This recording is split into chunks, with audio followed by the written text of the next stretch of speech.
Halo, selamat datang kembali di podcast IWPI bersama Pajak Smart. Nah, di episode kali ini kita sudah kedatangan narasumber yang setia menemani kita setiap minggunya, yaitu Bapak Rinto Setiawan selaku Ketua Umum Ikatan Wajib Pajak Indonesia. Selamat Hmm. pagi, Pak. Apa kabar? Selamat pagi Mbak Aziza. Baik, Mbak.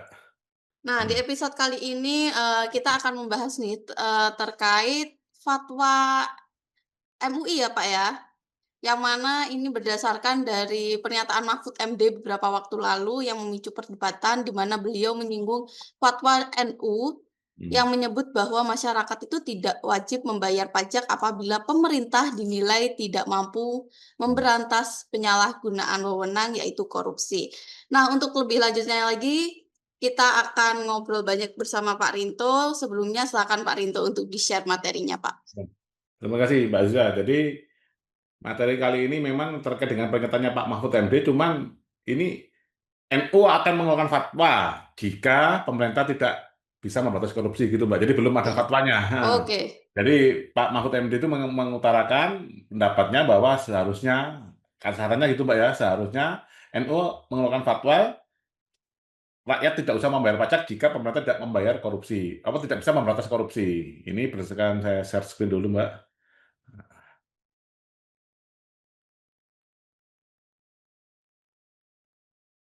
Bentar, Mbak. Ini Mbak ya.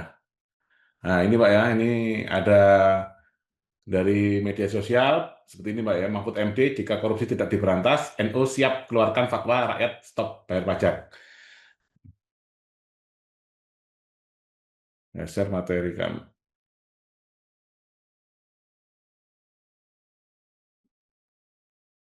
Ini Mbak, sudah kelihatan Mbak ya?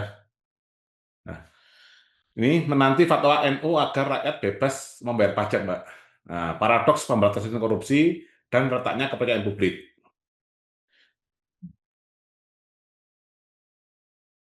Nah, ini kan kritik moral penyelenggaraan negara. Jika pemerintah tidak mampu memberantas korupsi, muncul gagasan agar NU mengeluarkan fatwa tidak wajib membayar pajak. Ini bukan sekedar wacana hukum, melainkan sebuah alarm moral tajam terhadap integritas penyelenggaraan negara. Kapan pemerintah sebenarnya dianggap berhasil memberantas korupsi? Nah ini, korupsi bukan pengecualian, melainkan sistemik. Nah ini Mbak, jadi hampir di semua lembaga negara ini terjadi korupsi Mbak ya, mulai dari kementerian, pusat kebijakan, pemerintah daerah, yaitu otonomi daerah yang disalahgunakan, badan usaha milik negara, BUMN, yang merupakan urat nadi perekonomian negara, juga ada korupsi di sana, juga di dalam aparat penegak hukum itu sendiri Mbak, benteng terakhir keadilan. Kasus korupsi terus bermunculan hampir setiap bulan menjalar melintas si batas institusi. Kegagalan ini membuktikan bahwa korupsi bukan lagi soal oknum, melainkan keroposnya sistem itu sendiri. Sebagai informasi tambahan, Mbak Ziza, bahwa sebelum ini, Mbak ya, Pak Mahfud MD itu mencalonkan diri sebagai calon wakil presiden dari Pak Ganjar Pranowo. Dan sebelumnya itu, Mbak, Pak Mahfud MD ini adalah Menko ini, Mbak ya, Menko Polhukam kalau tidak salah, Mbak ya, Menteri Koordinator Politik Hukum dan Keamanan. Jadi sebenarnya Pak Mahfud MD ini tahu gitu loh, Mbak, tahu sistem kebusukan dari penyelenggaraan negara ini. Seharusnya mulai dari dulu beliau mengusulkan NU ini langsung segera mengeluarkan fatwa gitu Mbak. Dan mungkin beberapa petinggi NU juga tahu lah Mbak sebenarnya terkait dengan kebusukan sistem negara ini. Ini siklus paradok pemberantasan korupsi Mbak. Rakyat membayar pajak, kewajiban finansial diserahkan ke kas negara, masuk ke dalam APBN, alokasi dana untuk operasional negara. Nah, dana APBN ini nanti Mbak, sebagian dibuat mendanai penegak hukum, anggaran diserahkan ke KPK dan aparat penegak hukum lain seperti kepolisian dan kejaksaan. Nah, yang keempat, kasus tetap bermunculan, korupsi terus terjadi, dana menguap, sistem gagal. Rakyat diminta kembali membayar pajak, Mbak. Ini sebuah siklus yang terus berulang dan tanpa titik akhir. Yang menjadi pertanyaan adalah, semua ini kayak sandiwara gitu loh, Mbak. Jadi uangnya rakyat ini seakan-akan nanti dibuat untuk membiayai ini aparat penegak hukum di dalam memberantas korupsi, tapi di sisi lain dengan adanya institusi negara yang memberantas korupsi ini, Mbak, dia kan harus cari ini, Mbak, karena anggaran KPK nanti bisa dicek, Mbak ya, sekitar 1,1 triliun kalau tidak salah, Mbak ya, per tahunnya. Nah, dia kan ingin membuktikan bahwa dengan aku dikasih dana 1,1 triliun, KPK ini mampu mengungkap misalkan kasus-kasus korupsi senilai misalkan 10 triliun gitu loh, Mbak, biar ada kelihatan kerjanya. Tapi kalau misalkan dikasih anggaran 1,1 yang ditangkap-tangkap hanya yang nilainya kecil-kecil, nah itu kan sangat ini, Mbak, malah merugikan keuangan negara. Nih, mendefinisikan ulang keberhasilan, ilusi keberhasilan, fokus output. Banyaknya operasi tangkap tangan, tingginya jumlah tersangka, banyaknya kasus yang ditangani, bersifat reaktif hanya memuaskan publik saat. Ini yang terjadi, Mbak ya. Nih, ini kalau keberhasilan yang nyata, fokus outcome. Nah, berkurangnya korupsi secara nyata, meningkatnya integritas sistem birokrasi, naiknya indeks kepercayaan publik. Ini bersifat proaktif dan membangun fondasi yang berkelanjutan. Nih, menangkap dan melawan versus mencegah. Nah, kalau menangkap koruptor, Mbak, tindakan-tindakan sensasional terlihat jelas oleh publik, ini media-media rame. Ini yang dilakukan oleh aparat penegak hukum kita saat ini, Mbak Ziza. Nah, kalau yang berkebalikannya, seharusnya aparat penegak hukum atau KPK dan lain-lain itu bisa menutup peluang korupsi. Akar permasalahannya adalah celah regulasi, birokrasi yang rumit, pengawasan lemah, dan sistem pengadaan yang buram. Negara membutuhkan sistem pertahanan struktural yang membuat korupsi mustahil dilakukan, bukan sekedar pemadam kebakaran setelah uang negara hilang. Pajak adalah kontrak kepercayaan. Pajak adalah kontribusi finansial rakyat yang seharusnya untuk melindungi rakyat, menggunakan uang secara amanah, memberikan pelayanan yang baik. Mbak, akhirnya timbullah kepercayaan rakyat. Semakin tinggi tingkat korupsi, semakin keropos fondasi kepercayaan publik. Jika fondasi hancur, kewajiban membayar pajak kehilangan legitimasi moralnya. Makna dibalik ancaman fatwa. Pernyataan Prof. Mahfud MD bukan sekedar soal administrasi pajak. Ini adalah alarm tingkat tinggi. Pemerintah yang bersih melahirkan kepercayaan publik, menjamin legitimasi negara. Menolak membayar pajak adalah bentuk ketidakpercayaan tertinggi. Negara yang gagal memberantas korupsi sedang menggerus hak hidupnya sendiri di mata rakyat. Solusi membangun ekosistem anti korupsi. Ini birokrasi dan sistem. Reformasi pengadaan, membenahi sistem pengadaan barang dan jasa yang rawan manipulasi. Ini yang terjadi dari ini, Mbak, yang saya amati bahwa ternyata lembaga negara yang mengurusi pengadaan barang dan jasa pemerintah yaitu LKPP itu kalau IWPI tanyakan terkait beberapa regulasi yang potensi disalahgunakan itu memang responnya sangat lambat, Mbak Ziza. Contohnya sekarang adalah tidak adanya tender yang terbuka, hanya ada e-katalog, itu kan sangat ini, Mbak ya, sangat rentan terhadap manipulasi atau penyelewengan. Nah, terus penyederhanaan birokrasi, memangkas rantai izin yang menjadi ini, Mbak, yang menjadi untuk celah pungli, Mbak. Nah, ini memangkas rantai izin yang menjadi celah pungli. Nah, yang kedua adalah transparansi dan hukum. Itu digitalisasi transparan.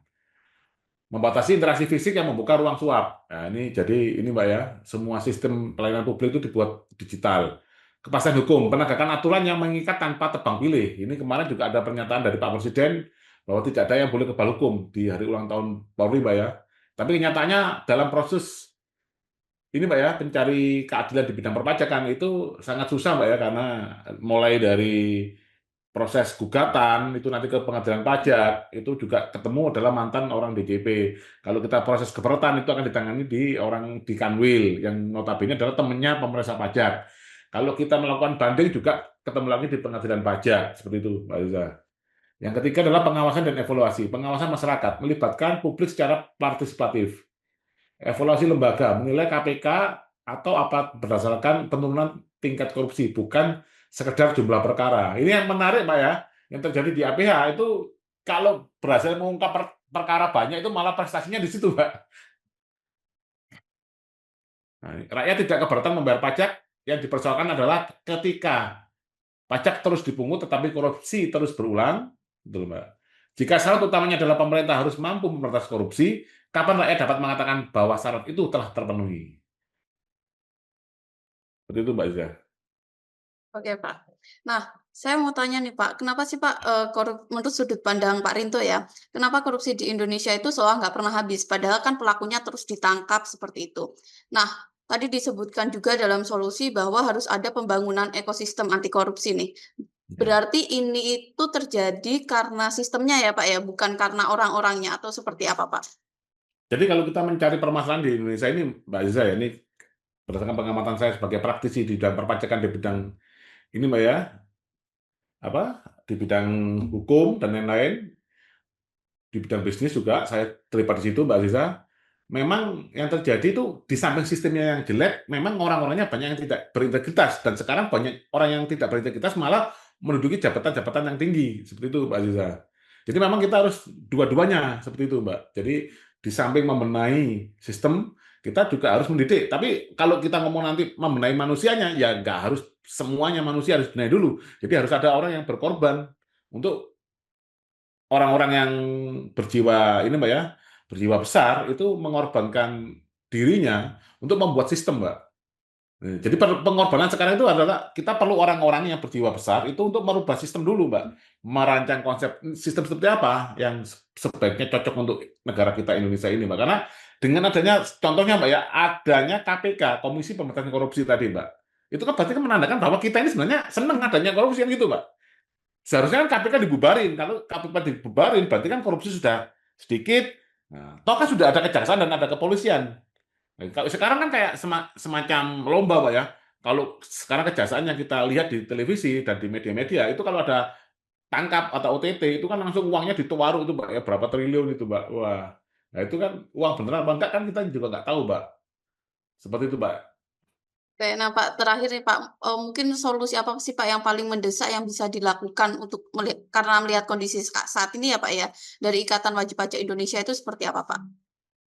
Ya, jadi kalau solusi yang paling ini adalah sebenarnya melalui digitalisasi dulu, Mbak ya, digitalisasi semua pelayanan publik dan lain-lain, dan itu harus ada lembaga yang ini, Mbak ya, yang independen untuk mengawasi itu semua dan tidak dan itu sepertinya seharusnya tidak boleh diintervensi bahkan oleh presiden.